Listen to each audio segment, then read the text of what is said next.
भोकरदन येथील आजचा जो शेतकऱ्यांसाठी ओला दुष्काळ जाहीर करा आणि भरीव मदत करा या मागणीच्या साठी म्हणून जो राष्ट्रवादी काँग्रेसने या ठिकाणी मोर्चा आयोजित केला, त्या मोर्चाला आपल्यामध्ये आलेले राष्ट्रवादी काँग्रेसचे प्रांताध्यक्ष सन्माननीय शशिकांतजी शिंदे साहेब, आपल्या जिल्ह्याचे ज्येष्ठ नेते तथा माजी पालकमंत्री राजेश भैया टोपे, ज्यांनी नुकतंच आपल्याला मार्गदर्शन करून गेले ते आदरणीय आमदार रोहितदादा पवार, आमचे सहकारी खासदार निलेशजी लंके साहेब, युवक काँग्रेसचे राष्ट्रवादीचे प्रदेशाध्यक्ष शेख महबूब भाई आणि ज्यांच्या नेतृत्वाखाली आज आपण हा मोर्चा काढला ते आपल्या भागाचे माजी आमदार आदरणीय चंद्रकांतजी दानवे साहेब, माजी आमदार संजयजी वागचौरे साहेब, जिल्हा काँग्रेस कमिटीचे अध्यक्ष राष्ट्रवादीचे सन्माननीय डॉक्टर निसारजी देशमुख साहेब, व्यासपीठावर उपस्थित असलेले जगन्नाथजी काकडे किसान सेलचे प्रदेश अध्यक्ष आणि व्यासपीठ मला माफ करेल सन्माननीय व्यासपीठ, खरं तर अजून खूप भाषणं आपल्याला ऐकायची आणि आत्ताशी 3 भाषणं झाली सुधाकरराव, हां, आणि मी पण आत्ताशीच बोलायला चालू केलं, परंतु इथं प्रदेशाध्यक्ष असताना मी फार मोठं लांबलचक भाषण करावं असा संकेतही नाही आणि मी करणारही नाही, परंतु दानवे साहेबांनी सविस्तर मार्गदर्शन केलंय आणि व्यासपीठावरच्या नेते मंडळीचे सगळ्यांचे नावही घेतले, ते सर्व मान्यवर आणि तुम्ही उपस्थित असलेले सर्व जाफराबाद आणि भोकरदन तालुक्यातील शेतकरी बांधव आणि मित्र, खरं तर जी मागणी आपण या ठिकाणी केलेली आहे, पिकं वाहून गेली त्याला 50,000 रुपये द्या, जमीन खरडून गेली त्याला 1,00,000 रुपये द्या, त्याचबरोबर ज्या विहिरी खचल्या नदीकाठच्या असतील त्या ज्या विहिरी खचल्या वाहून गेल्या त्यालाही 5,00,000 रुपये वेगळे मंजूर करा, कर्जमाफी करा आणि आपले दोन्ही तालुके ओले दुष्काळ म्हणून जाहीर करा, अशा ज्या वेगवेगळ्या मागण्या घेऊन आज आपण हा मोर्चा काढला। सर्वप्रथम आपल्या भागाचा खासदार या नात्याने मोर्चा राष्ट्रवादीचा आहे आणि मी काँग्रेसचा आहे, पण शेतकरी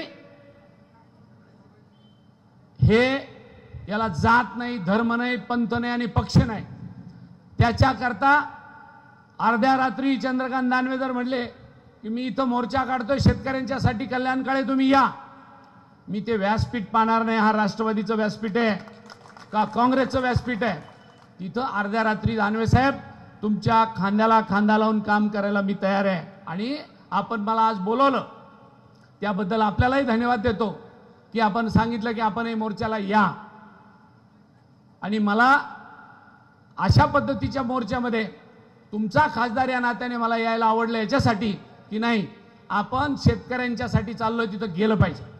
म्हणून सरकारला माझी विनंती राहील की आमचा भोकरदन तालुका आणि जाफराबाद तालुका इथं दानवे साहेब म्हणले त्याप्रमाणे अतिवृष्टी झाली नाही असा रिपोर्ट वर पाठवला गेला, मी जिल्हाधिकाऱ्याला लंके साहेब निवेदन दिलं आणि सांगितलं अख्खा जिल्हा पाण्याखाली आहे, आता कोणतं मोजमाप लावता पाण्याचं, आणि इथली गंमत अशी आहे इथं अनेक ठिकाणी पर्जन्यमाप मोजायला मशीनच नाही, ते जे माप असतं ते नाही, आणि आता आम्ही काय म्हणू लागलो पंचनामे करू लागले, पंचनामे येतील, अरे दादा हो अख्खा जिल्हा पाण्याखाली गेला, आता कशाचा पंचनामा करताय, सगळ्या शेतात पाणी आहे, शिवारात सगळ्या पाणी आहे आणि पुन्हा वेगळे पंचनामे कशाचे, तुझ्या शेतात काय पीक आहे त्याच्यात पाणी आलं का बघायचे, अरे तुझ्या शेतात काय पीक आहे याची पाहणी करायला जेव्हा तलाठी आणि ते गेले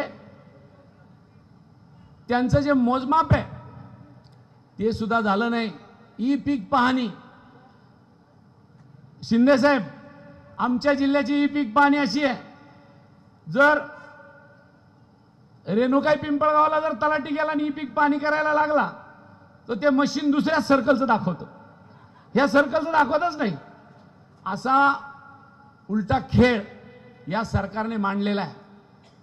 आणि म्हणून मी फार लांबलचक भाषण न करता, आपल्याला शिंदे साहेबांना ऐकायचं, पण टोपे साहेबांना ऐकायचं, मी उद्या जर या सरकारने काही मंजूर केलं नाही तर आपण पुन्हा एकदा रस्त्यावर उतरून जिल्ह्याला सुद्धा एखादा मोठा मोर्चा काढायचं काम पडलं तर आपण सगळेजण जिल्ह्याच्या ठिकाणी सुद्धा एक वेगळा मोर्चा काढू आणि जालना जिल्हा हा ओला दुष्काळ घोषित करा, या पद्धतीची भूमिका आपण सगळे मिळून घेऊया. दानवे साहेबांनी सगळेच मुद्दे कव्हर केलेले आहेत. मला पुन्हा वेगळं भाषण करायचं नाही, परंतु त्या दगडी चाळीवर बोललो नाही तर म्हणले खासदाराचं काय भानगड आहे, माझी आजी मिळाली का काय एकत्र. आपल्याकडे चर्चालाही लवकर होतात दानवे साहेब. म्हणून मी सांगू इच्छितो, इथं काही जे चाललं शिंदे साहेब ते बिना पैशाने चाललं नाही. साधी कामगाराला संसार उपयोगी किट देतात ना, त्याच्या सुद्धा 1500 रुपये घेतात. हो, हे वाईट आहे. आणि ते पैसे तिकडे जातात चाळीमध्ये.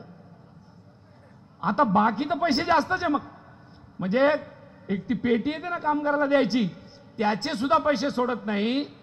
तर विहीर, घरकुल, काय योजना असतील त्याच्यात तर पैसेच पैसे. बाथरूमला 12,000 आहे म्हणतो इकडून, त्याच्यातले 5,000 काढतात म्हणले. कशाचा भाव काय आहे? तर मी पूर्ण आता संभाजीनगरमध्ये बरेच दिवस काम करायची संधी मला मिळाली, विधानसभेवर पण होतो, पण मला जाफराबाद, भोकरदन इतका बट्ट्याबोळ आणि भ्रष्टाचार कोणत्याही तालुक्यात आणि जिल्ह्यात दिसला नाही. आणि मी जास्त वेळ द्यायला तयार आहे. तुम्ही मला सांगा कधी येऊ.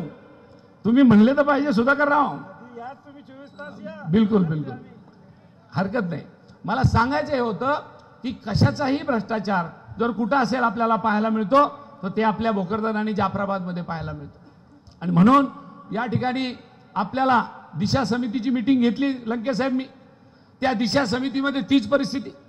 आत्ता कोणीतरी म्हणलं पत्रकार बांधव 9,000 विहिरी मंजूर झाल्या. 2024च्या अगोदर शिंदे साहेब आमच्या दोन्ही तालुक्याला शेतकऱ्याला विहिरी मिळाल्या नाही. दानवे साहेबांनी मला सांगितलं ह्या तालुक्याला विहिरीच नाही 10 वर्ष, 15 वर्ष, 20 वर्षापासून. आम्ही लोकसभेमध्ये जाहीरनामा काढला की आम्ही निवडून आलो तर विहिरी द्यायला चालू करू. लगेच आपण निवडून आल्या आल्या इथल्या आमदारांनी प्रेस कॉन्फरन्स घेतली, मी पण विहिरी वाटेल म्हणे. आता अरे गेले 10 वर्ष कुठे गेला होता बाबा तू. परंतु शेतकऱ्याला अजिबात काही द्यायचं नाही, नाही तर तो सुधरेल. आणि ते सुधारला तर आपल्या मोकाटी बसतो की काय, ही भीती या मंडळीला वाटते. आणि म्हणून मागासलेला आमचा तालुका कसा ठेवायचा, त्या शेतकऱ्याला मागं कसं राहू द्यायचं, ही भूमिका या पिता पुत्रांनी घेतलेली आहे. आणि म्हणून मला आपल्याला या ठिकाणी सांगायचं आहे की येणाऱ्या काळात जिथं कुठं आपल्याला संघर्ष उभा करायचं काम पडेल त्यावेळेला निश्चितपणाने आपण जाऊ. आणि एक जाता जाता एक मुद्दा सांगतो की जी वोट चोरी आहे, दानवे साहेब आपण पराभूत झालात, असा कसा फरक पडतो की जिथं आपण लोकसभेमध्ये एवढी मोठी लीड आपल्याला देता आणि ती लीड भरून काढून दानवे साहेबांचे मतं विधानसभेला कमी होतात. म्हणजे आपल्या चंद्रकांत दानवे साहेबांचे काय कारण आहे? याच्यामध्ये मोठी वोट चोरी आहे. राहुल गांधी साहेबांनी शोधून काढली आहे. पवार साहेबांनी सुद्धा ती आपल्याला मागच्या YB सेंटरच्या मीटिंगमध्ये सांगितली. आणि वस्तुस्थितीला धरून आता आपल्याला सुद्धा आपल्या गावाचे मतं तपासावे लागेल की इथं बोगस मतं किती नोंदवले. आपल्या भोकरदनमध्ये, आपल्या जाफराबादमध्ये जे गावं मंडळचे, जे गावं सर्कलचे, त्या गावात किती मतं बोगस नोंदवली गेली ते सुद्धा बघावं लागेल. तुम्ही बघा येणाऱ्या जिल्हा परिषद आणि पंचायत समितीमध्ये निश्चितपणाने निकाल वेगळे लागलेले राहतील. आणि ती यादी 25-25 हजार मतं वाढले लोकसभा आणि विधानसभेच्या फरकामध्ये. एवढे मतं आले कुठून? आणि म्हणून येणाऱ्या काळात आपल्याला जिल्हा परिषद, पंचायत समित्या, नगर परिषद आणि नगरपंचायता याच्यावर सुद्धा आपल्याला भविष्यात फोकस करावा लागेल. ही या प्रसंगी सांगतो.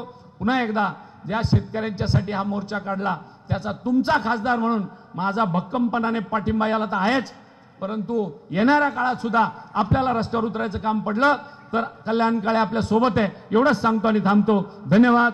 जय हिंद.